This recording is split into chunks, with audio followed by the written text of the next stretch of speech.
What is going on, guys? Welcome back to the Rant and Review Pro Wrestling, and this is a commentary. Before we get into that, I want to remind you guys that I got a lot of free goodies down in the description box below for you. If you want to get your finances in order, I got some free stocks from Webull, from Robinhood. We got some free crypto from Coinbase. Check out the links in the description box below. Get yourself some free money. Essentially, that's what it is. You can hold them, you can sell them, you can do whatever you want with them to get some extra cash.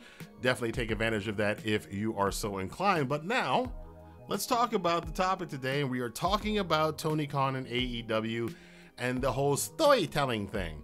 Now, before we get into this, I am going to give my background.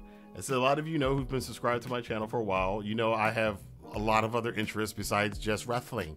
And one of those interests is that I have written several novels. A couple of them have been bestsellers. So I do know something about storytelling.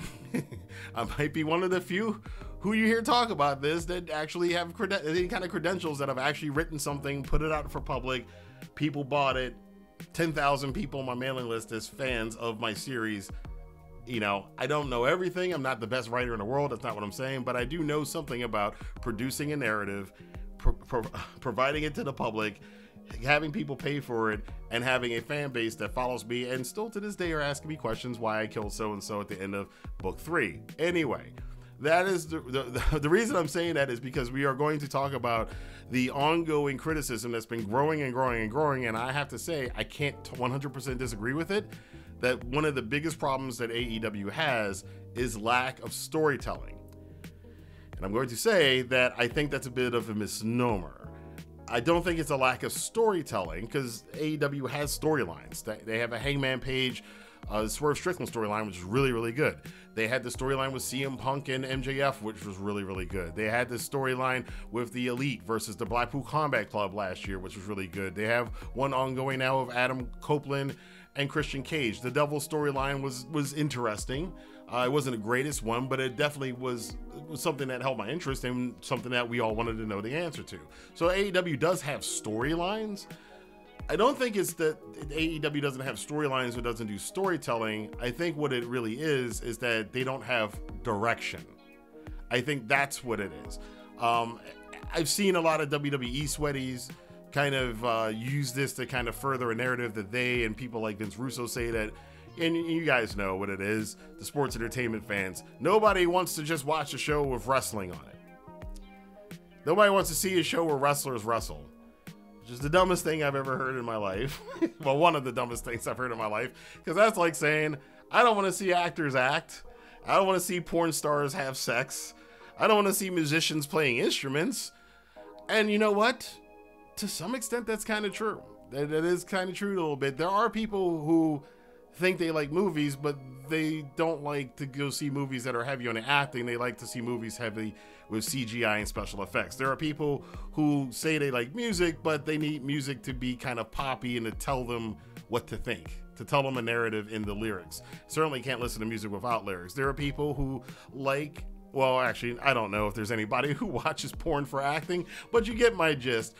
There is an element of society that, you know, lowest common denominator, make everything as dumbed down, as simplified and just as common as possible so the most people can enjoy it. And that definitely is a strategy, and that is something that needs to be there because the popular culture needs something popular to follow.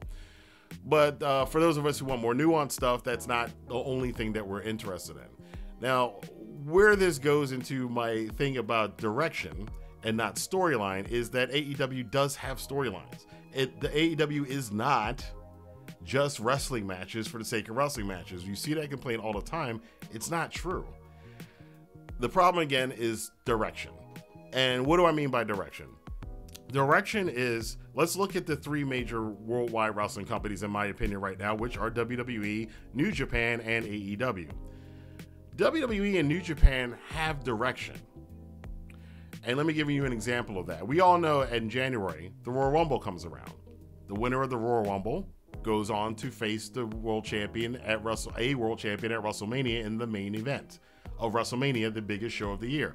So the Royal Rumble has a direction. It's 4 months where we have it. We have that storyline. It is a storyline, but it's also a direction. they go on to face the winner at WrestleMania. New Japan has the same thing. The winner of the G1 Climax faces the world champion at Wrestle Kingdom. It's not a coincidence that both of these companies use this dynamic of winner of this goes on to face the main guy at the main event of our biggest show, because it gives a direction for the fans to follow. It gives fans something to look forward to and going, okay, I know where we're going. And any story you need, as far as a major narrative, you do need a direction. Doesn't mean that there isn't a story there if you don't have a direction, but your stories are kind of lacking any kind of sense of direction, and that's not a good thing. You need to have a beginning, a middle, and an end that people can understand so they can enjoy the story and they don't go, oh, well, they just dropped that. No, there's something coming later, but the fans don't know that. And it's not just those two events. They do it multiple times. They do it with rivalries. Obviously, in New Japan, you have the multi-man tag matches that will start a rivalry that will then lead to a match. WWE is kind of the complete opposite. They do backstage things that lead, which are storylines that lead to matches. In WWE, you have the Money in the Bank briefcase. We know that's a big deal. Who wins the Money in the Bank? Well, now they are on the track to cash it in. When are they going to cash it in? It keeps the intrigue. It gives a direction to the storyline. In New Japan, you have the New Japan Cup, where the winner can challenge any champion. I think nowadays it's just mainly just challenging the world champion. But that is a direction. We know in the New Japan Cup, which is coming up next month, we know that the person who wins that is going to face the world champion at the April show, whether it's Sakura Genesis or whatever they call it this year. And the runner-up usually will challenge the champion at Rassslin Rantin. So we have those directions. That is a custom standard thing with WWE, and is also a standard thing with New Japan. In AEW, it's different. AEW started off with their 4 seasonal pay-per-views. They weren't really tied together. It wasn't like the winner of something at Revolution would then get a title shot at Double or Nothing. But they had those pay-per-views. Now they've added the Forbidden Door pay-per-view. Over the last couple of years, we now have All In, which is now their biggest show of the year. We have All Out the week after that. We have Wrestle Dream, and we have World's End, along with the Full Gear, Double or Nothing, Revolution, and I'm blanking out on one now. But anyway, All Out was one before. So they have all these events. Plus, they have the themed Dynamite shows. Winter is Coming, the Owen Hart tournament. We now have the Continental Classic. We have the Dynamite Diamond Ring Battle Royal. Look at the difference between those. There's no direction. It's not like the winner of something then goes to challenge the world champion in the main event of All In at Wembley. Adam Cole and MJF just decided that they were going to have that match. Right? So there was nothing earned to get to that title shot. The Owen Hart tournament. Adam Cole won it the first year, and so did, obviously, his main squeeze, his boo, Dr. Britt Baker, DMD, won the women's side the first year. Last year was Willow Nightingale winning it on the women's side, and Ricky Starks winning it on the men's side. Did either one of those guys get a title shot out of that? Did either of the women get a title shot out of that? Do we even remember if they did? I don't. That's again, there's my point, that the Owen Hart tournament is just for the sake of the tournament. Continental Classic, yeah, Eddie Kingston was a great tournament. I love the tournament. Eddie Kingston became the Triple Crown champion, but that doesn't lead to something else. You see what I'm saying? MJF has always won, I think 4 years in a row. He's the Dynamite Diamond Ring champion. He never got a title shot that I can remember from winning that Battle Royal and winning that Dynamite Diamond Ring match. So AEW has a lot of these things. They have a lot of these events and tournaments and everything, but they're all kind of disconnected. And again, one doesn't lead to the other one, which gives us a lack of direction. And even though, yes, we do have storylines in AEW, there is no sense of, okay, well, we know this is leading somewhere, so the fans have something to look forward to. And as I don't like doing fantasy booking, and I hate it when because I'm gonna call myself on the carpet for this one a little bit. I hate it when people say, well, the storytelling's bad in AEW, and then not offer a way to do it better. I also, however, hate fantasy booking. So if you guys want to hear me for one time only do a fantasy booking for AEW and going, okay, this is what I think they should do, then if you guys leave it in the comments, I'll make a video doing that. I usually try to stay away from that stuff, but I will say that the storytelling has been good and bad. It's been hit and miss in AEW. It's not all bad. It's not all good. But I think outside of just the lack of direction, I think there are things that are being left on the table, a lot of money left on the table by things not happening during the week-to-week shows that probably should happen, that I think are easy fixes if somebody takes the time to devote to it. There's been rumors lately, and they are just rumors, that there's a lot of disgruntled wrestlers behind the scenes. People are upset with Darby Allin with that would not very well advised promo that he referenced Cody Rhodes. Why would you reference the guy who's the hottest guy in the other company that's kicking your butt right now in comparison, and he left your company to go do that? Why would you do that? I know you want to take a shot at the Bucks. I also heard somebody bring up the fact that he did that, but didn't bring up the fact that the Bucks were still wearing the suits that were covered in his blood and the blood of Sting and his sons. That wasn't the reason. He was mad because the Bucks didn't want to hire him, and Omega overlooked him, but Cody was the one that hired him. It's like that kind of a storyline. Again, that's a thing of their storytelling that doesn't lead to anything. It doesn't go anywhere.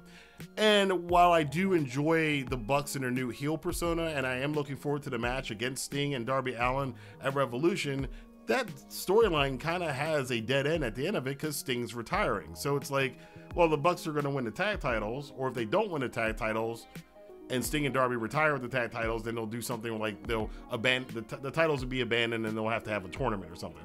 Oh, great, another AEW tournament, right? So there needs to be more, in my opinion, as a fan and as a writer and as an author.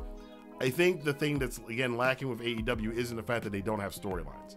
I think the thing that is lacking is that the storylines don't have an overall direction. There isn't an overarching direction of the meta storyline that is AEW. What is the storyline in this 12 months of AEW? We know what it is in WWE. It's Roman breaking records and Cody finishing his story. We know what it was in New Japan. It's Naito getting the world championship at Wrestle Kingdom and doing the roll call. We know what those overarching big storylines are that the whole company's kind of wrapped around with sub stories underneath that. We need to, in my opinion, maybe to have a little bit more of that in All Elite Wrestling. But I want to know what you guys think about this. Let your voice be heard in the comment box below. Do you think Tony Khan is probably getting in his own way? Is he trying to gloss this over a little bit? Does he see that there is an issue with not storytelling, but the fact that his promotion doesn't really seem to have a direction, and maybe that's what's hurting them? Or do you think that AEW storylines actually are really bad? Or are you a person that thinks there's nothing wrong with AEW storylines? Let your voice be heard in the comment box below. And until next time, I will see you guys here for more news, rumors, and commentary on the Rant and Review Pro Wrestling. Have a good